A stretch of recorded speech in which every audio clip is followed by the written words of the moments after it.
P M I کی conference میں گیا تو ایک اس میں سیشن ہو رہا تھا اور وہ ایک بندہ وہاں پہ سیشن کر رہا تھا سپر پی ایم پی. وہ اپنی آیا تقریر کرتے کرتے اور اس نے ایک ویڈیو لگا کے خود سائٹ پہ ہو گیا, سائٹ پہ ہوتے ہوتے غائب ہو گیا. اسکرین پہ ویڈیو لگی ہوئی تھی, ہم دیکھ رہے تھے اور کافی سارے لوگ تھے, مطلب 100 بندہ بیٹھا ہوا تھا اس ہال کے اندر.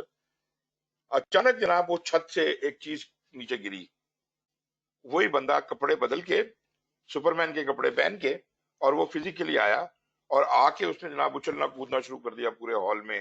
اور جناب کبھی اس کو کوئی گفٹ بانٹ رہا ہے, اس کو کوئی چیز دے رہا ہے, اس کو کچھ دے رہا ہے, یہ کر کے اس نے کہا جی اس طرح سے ہوتی ہے stakeholder engagement, you have to act like a superman. اور ایگزیکٹلی آپ نے وہی بات کہہ دی کہ سپر مین یہ اس طریقے سے آتا ہے. بالکل سر.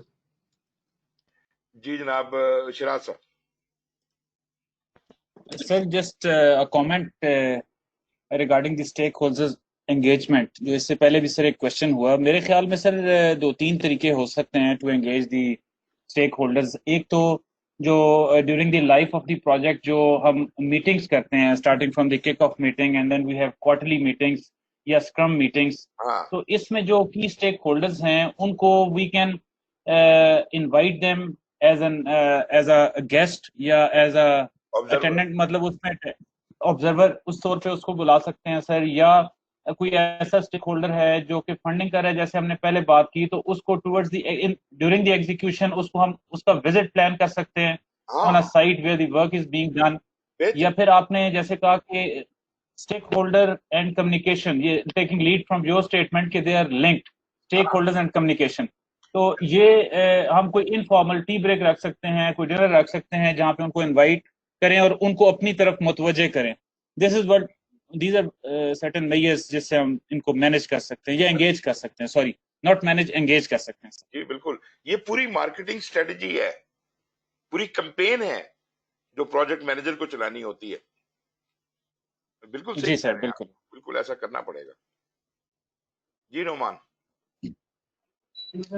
جی سر میرا کوشچن ایگزام سے ہے. جو بھی اس سال میں ہم ایگزام اٹیمپٹ کریں گے اور جنوری 2021 میں جو ورژن چینج ہو رہا ہے, پم بکس 7th ایڈیشن آ رہا ہے, تو جو ہمارا ایگزام ہوگا جو ہم انشاءاللہ اس کو اٹیمپٹ کر کے کلیئر کر کے 3 سال جب اس کی ویلیڈیٹی ہوتی ہے, تو اس کے بعد جب رینیول ہوگی تو ہمارا اسی پم بک 6th ایڈیشن کے اوپر رینیول مطلب وہی کنسیڈر کیا جائے گا یا وہ ہمیں پھر سے کچھ کرنا پڑا؟ مطلب آئی انڈرسٹینڈ کہ آپ نے شروع میں بتایا تھا کہ پی ڈی یوز ہمیں رکھنے ہوں گے 60 P D use and all, but my question is کہ جو پم بک 6th ایڈیشن مطلب 3 سال بعد جو رینیول ہوگی ہماری سرٹیفکیشن, اس میں کیا کنسیڈر کیا جاتا ہے نارملی سر دیکھیں دو بات پم بک کی حساب سے؟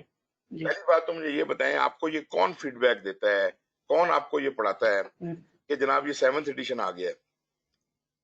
Who told you? Exam version کی بات کر رہا ہوں سر. کس نے کہا ہے آپ کو 7th ایڈیشن جو ہے وہ جنوری سے اس کے اوپر آ رہا ہے؟ 7th ایڈیشن ابھی تک ریلیز نہیں ہوا, اس کی کوئی خواب میں بھی نہیں ہے کب ریلیز ہونا ہے. وہ پتہ نہیں اگلے سال کے اینڈ میں ہوتا ہے کہ اس سے بھی اگلے سال ہوتا ہے, اس کو بھول جائیں. کس نے کہا ہے آپ کو کہ 7th ایڈیشن ہے؟ یہی کتاب, میرا جو کوشچن, میری بات یہی کتاب ہے, یہی ایڈیشن ہے جو اگلے سال بھی چلے گا. لیکن جو چیز تبدیل ہو رہی ہے وہ ایگزام کا پیٹرن چینج ہو رہا ہے, سٹینڈرڈ کا ورژن چینج نہیں ہو رہا, ایڈیشن چینج نہیں ہو رہا. ایڈیشن چینج ہوگا, اس کا بھی پلان بنا ہوا ہے, لیکن یہ چینج اس سے متعلق نہیں ہے. ٹھیک ہے, اگر 2021 کے شروع میں چینج آ رہی ہے تو وہ ایڈیشن کی وجہ سے نہیں آ رہی. 2021 کے اینڈ پہ یا 2022 کے شروع میں ایک اور چینج آئے گی, اور وہ آئے گی نئے ایڈیشن کی وجہ سے. ٹھیک ہے. پھر دوسری بات ہے رینیول کی. آپ نے پی ایم پی کرنا ہے, بے شک آپ کسی بھی ایڈیشن پہ کریں, ایک دفعہ جب آپ پی ایم پی کر لیتے ہیں تو آپ پی ایم پی ہو جاتے ہیں. اب جب آپ رینیول کرنا ہوتا ہے تو آپ کو یہ نہیں شو کرنا ہوتا کہ میں نے کون سا ایڈیشن پڑھا تھا. کسی ایڈیشن پہ رینیول نہیں ہوتا, آپ کا رینیول ہوتا ہے آپ نے اپنا نالج انکریز کیا کہ نہیں کیا. اگر آپ یہ ثابت کر دیں کہ آپ نے 60 پی ڈی یوز نئے نالج کے حاصل کیے ہیں, مثال کے طور پہ میرے ساتھ بہت سے اسٹوڈنٹ ایسے آتے ہیں جنہوں نے پی ایم پی کسی اور ورژن پہ کیا ہوا ہے, وہ کہتے ہیں جی یہ نیا ورژن ہم نے سیکھنا ہے, اس میں کیا ہے. یہ بیسیکلی اپنا وہ نالج بڑھانے کی کوشش کر رہے ہوتے ہیں, اپنے آپ کو اپڈیٹ کرنے کی کوشش کر رہے ہوتے ہیں. ایک طریقہ ہے. کوئی نہ کرنا چاہے وہ کوئی اور ٹریننگ لینا چاہے تو وہ لے لے, پی ایم پی کی ٹریننگ لینا چاہے تو وہ لے لے, پروگرام کی لینا چاہے تو وہ لے لے, وہ سب کاؤنٹ کرے گی اس کے 60 پی ڈی یوز کی طرف. تو قطن اس سے یہ انڈیپینڈنٹ آف دی ایڈیشن ہے جو آپ کا رینیول ہے اس کا, اس سے کوئی. اوکے سر, جی okay, thank you sir. Most welcome. جی عقیل صاحب.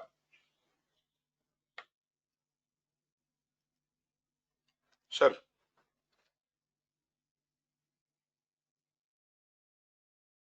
جی عقیل صاحب آواز نہیں آ رہی آپ کی.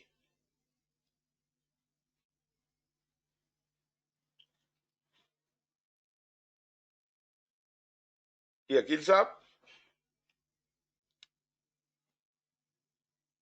مائک میں تو نہیں پرابلم ہو گیا آپ کا؟ چیٹ میں بتا دیں.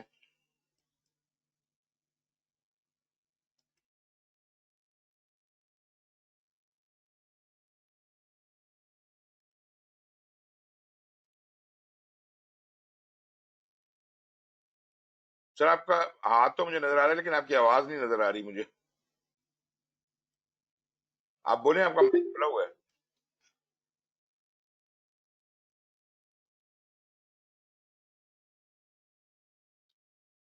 نعمان آپ کو کب آواز نہیں آ رہی تھی؟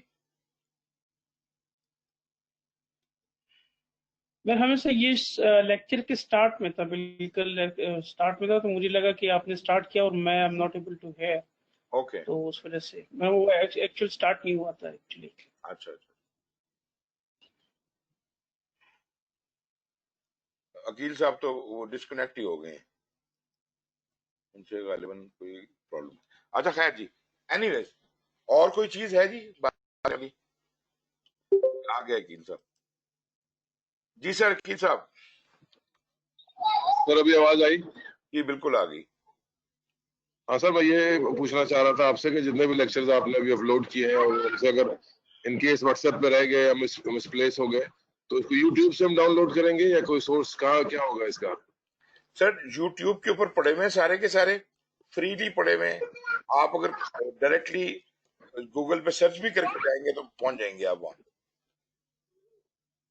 ٹھیک ہے سر, ٹھیک ہے, یوٹیوب پہ ٹھیک جا ہے. کے آپ سرچ کیجئے مسٹر سہیل اقبال, ایک ہی لفظ SUHAILIQAL وداؤٹ اینی اسپیس. تو وہ آپ کو میرے اس پہ لے جائے گا پیج پہ. اس میں آپ نے پلے لسٹ پہ کلک کرنا ہے. پلے لسٹ ٹھیک ہے سر. بہت سی پلے لسٹیں ہوں گی, اس میں سے پھر آپ نے اپنا کورس ڈھونڈ لینا ہے اور اس کورس کے اوپر جا کے, وہ آپ کے کورس کا نام ہے پری عید ایسے کچھ نام ہے, تو اس کے سر اوپر وہ صرف ہمیں ایکسیسیبل ہے جتنے ممبرز ہیں یا تمام دنیا کو ایکسیسیبل ہے سر وہ؟ پوری دنیا کو اویلیبل ہے. ایک دفعہ علم بانٹ دیا تو بانٹ دیا. صحیح صحیح سر, صحیح, پھر تو آسان ہو جائے گا. جی ہاں بالکل بالکل.